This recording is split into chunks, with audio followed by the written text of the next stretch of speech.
basically religion, I feel, is a very personal thing for people.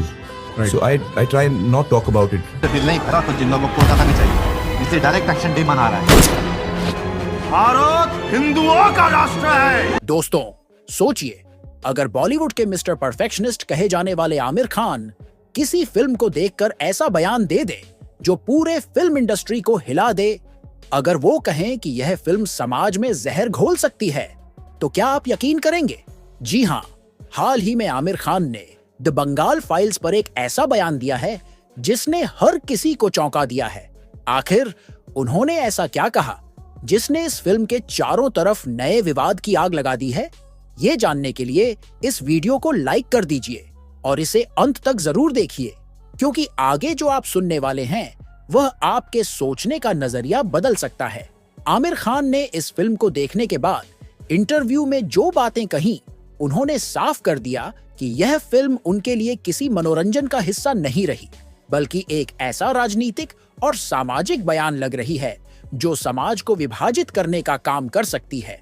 उन्होंने कहा कि film में जो घटनाएं दिखाई गई हैं, वे इतिहास का हिस्सा जरूर हैं, लेकिन जिस तरह से उन्हें चित्रित किया गया है, उसमें एक तरफा दृष्टिकोण अपनाया गया है। आमिर खान ने कहा कि फिल्म में मुख्य रूप से 1940 के दशक के बंगाल की परिस्थितियों को दिखाया गया है। डायरेक्ट एक्शन डे यानी 16 अगस्त 1946 और उसके बाद हुए नोआखली दंगे को फिल्म में विस्तार से प्रस्तुत किया गया है। यह घटनाएं भारत के इतिहास का बहुत ही दर्दनाक हिस्सा हैं, जहां बड़े पैमाने पर हिंसा हुई, जानमाल का नुकसान हुआ और सांप्रदायिक तनाव अपने चरम पर पहुंच गया। इन घटनाओं को कई इतिहासकार हिंदू नरसंहार के रूप में देखते हैं। फिल्म में इन्हीं घटनाओं को आधार बनाकर पूरी पटकथा तैयार की गई है, लेकिन आमिर खान का कहना है कि इन घटनाओं को दिखाने के तरीके में बहुत बड़ा झुकाव है।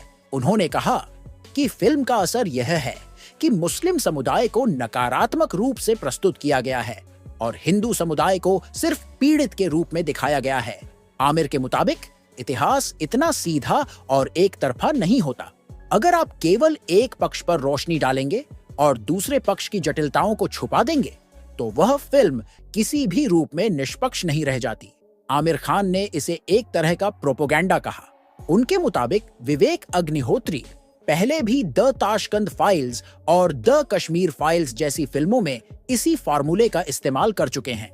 उनका कहना था कि विवादित विषय को उठाना, उसमें एक तरफा दृष्टिकोण रखना और फिर उसे बड़े स्तर पर प्रचारित करना, यही पैटर्न इन फिल्मों का हिस्सा रहा है। इस बार दी बंगाल फाइल्स में भी वही देखने को मिला। उन्होंने कहा कि किसी भी फिल्मकार को अपनी अभिव्यक्ति की आजादी जरूर है, लेकिन जब वह अभिव्यक्ति पूरे समाज पर असर डालने लगे और उसमें एक समुदाय को कटघरे में खड़ा किया जाए, तो यह आजादी नहीं बल्कि एक जिम्मेदारी बन जाती है। आमिर खान के शब्दों में, इस फिल्म ने मुसलमानों की छवि को खराब करने का काम किया है और इस वजह से यह समाज में तनाव और बढ़ा सकती है। उन्होंने यह भी जोड़ा कि इस तरह की फिल्में भारत जैसे विविधता वाले देश में बिल्कुल भी नहीं बननी चाहिए। यहाँ पहले से ही धर्म और जाति को लेकर काफी संवेदनशीलता है। अगर सिनेमा का इस्तेमाल इस संवेदनशीलता को और भड़काने के लिए किया जाएगा, तो यह देश के लिए सही नहीं है। उनका मानना है कि सिनेमा समाज को जोड़ने का माध्यम होना चाहिए, न कि तोड़ने का। इंटरव्यू के दौरान आमिर खान ने बेहद गंभीर लहजे में कहा कि इस फिल्म को देखकर उन्हें गहरा धक्का लगा। उन्होंने कहा कि उन्होंने उम्मीद की थी कि फिल्म में इतिहास की घटनाओं को संतुलित तरीके से दिखाया जाएगा, ताकि नई पीढ़ी को पता चल सके कि उस दौर में क्या हुआ था। लेकिन जब उन्होंने फिल्म देखी तो महसूस किया कि इसमें इतिहास को चुन चुन कर दिखाया गया है और बहुत सारे महत्वपूर्ण पहलुओं को नजरअंदाज कर दिया गया है। उन्होंने उदाहरण दिया कि बंगाल के उस दौर में केवल धार्मिक आधार पर ही हिंसा नहीं हुई थी, बल्कि राजनीतिक, सामाजिक और आर्थिक कारण भी उतने ही बड़े थे। लेकिन फिल्म में उन पहलुओं को लगभग गायब कर दिया गया और फोकस सिर्फ एक खास दिशा पर रखा गया। आमिर खान का कहना था कि यह अधूरा चित्रण है और इस तरह के अधूरे चित्रण से लोगों के बीच नफरत ही बढ़ेगी। जब उनसे पूछा गया कि क्या उन्होंने इस बारे में विवेक अग्निहोत्री से बात की, तो आमिर ने कहा कि वे किसी व्यक्तिगत विवाद में नहीं पड़ना चाहते। उनका मानना है कि विवेक को यह अधिकार है कि वे फिल्म बनाएं, लेकिन एक फिल्मकार की जिम्मेदारी यह भी है कि वह सच दिखाए, और सच का मतलब है पूरी तस्वीर, न कि सिर्फ वह हिस्सा जो आपके एजेंडे से मेल खाता हो। उन्होंने कहा कि भारत जैसे देश में जहां हर धर्म, हर भाषा और हर संस्कृति को सम्मान मिलता है, वहां ऐसी फिल्में समाज के ताने बाने को कमजोर कर सकती हैं। उनका यह भी कहना था कि कला और संस्कृति का असली उद्देश्य यही होना चाहिए कि वह इंसान को इंसान से जोड़े, न कि अलग करे। आमिर खान ने अपने अनुभव साझा करते हुए कहा कि उन्हें यह देखकर सबसे ज्यादा तकलीफ हुई कि फिल्म को देखने के बाद दर्शकों में तालियां और सीटियां तो बज रही थीं, लेकिन कहीं न कहीं उनके दिल में एक खास समुदाय के प्रति गुस्सा भी पैदा हो रहा था। उन्होंने कहा कि यह सिनेमा का असली मकसद नहीं हो सकता। अगर आप थिएटर से निकलते हुए और ज्यादा नफरत लेकर बाहर जा रहे हैं, तो उस फिल्म ने समाज के साथ न्याय नहीं किया है। उन्होंने जोर देकर कहा कि भारत का भविष्य तभी सुरक्षित है जब यहाँ के लोग एक दूसरे के दर्द को समझें, एक दूसरे के इतिहास को जानें और एक दूसरे का सम्मान करें।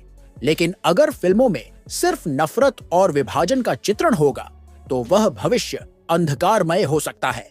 आमिर खान के इस बयान के बाद सोशल मीडिया पर हलचल मच गई।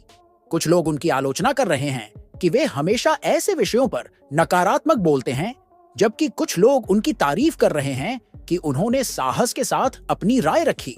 लेकिन सच यह है कि उनके बयान ने बहस को और ज्यादा तीखा बना दिया है। अब सवाल यह है कि क्या सचमुच ऐसी फिल्में नहीं बननी चाहिए, या फिर यह फिल्मकार की स्वतंत्रता है कि वह जो चाहे दिखाए? और अगर स्वतंत्रता है, तो क्या उस स्वतंत्रता की कोई सीमा होनी चाहिए? यही वो सवाल हैं जो आमिर खान के बयान के बाद लोगों के बीच चर्चा का विषय बने हुए हैं। आमिर खान ने साफ कहा कि वह सेंसरशिप के पक्ष में नहीं है।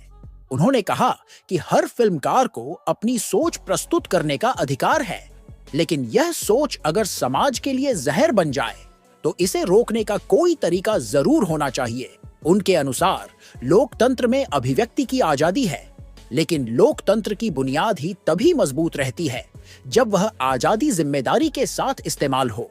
उन्होंने अंत में यह भी कहा कि वह उम्मीद करते हैं कि भविष्य में फिल्मकार ऐसे विषयों पर काम करे जिनसे समाज में संवाद पैदा हो, बहस हो, लेकिन विभाजन और नफरत न फैले। उनके मुताबिक सिनेमा वह ताकत है जो अगर चाह ले तो पूरे देश को एक सूत्र में बांध सकता है। दोस्तों, यही था आमिर खान का चौंकाने वाला रिएक्शन द बंगाल फाइल्स पर। यह बयान किसी भी दर्शक को सोचने पर मजबूर कर देता है कि आखिर सिनेमा का असली मकसद क्या होना चाहिए। क्या वह सिर्फ मनोरंजन है?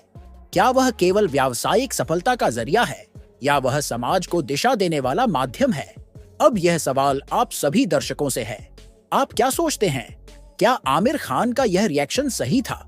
क्या यह फिल्म वास्तव में प्रोपेगेंडा है, या फिर यह इतिहास का वह हिस्सा है जिसे सामने लाना जरूरी था, चाहे वह कितना भी दर्दनाक क्यों ना हो? आपकी राय हमारे लिए बेहद महत्वपूर्ण है। नीचे कमेंट सेक्शन में जरूर लिखें कि आप आमिर खान के इस बयान को कैसे देखते हैं। और अगर आपको यह वीडियो पसंद आया हो तो इसे लाइक करें, शेयर करें और हमारे चैनल को सब्सक्राइब करना न भूलें।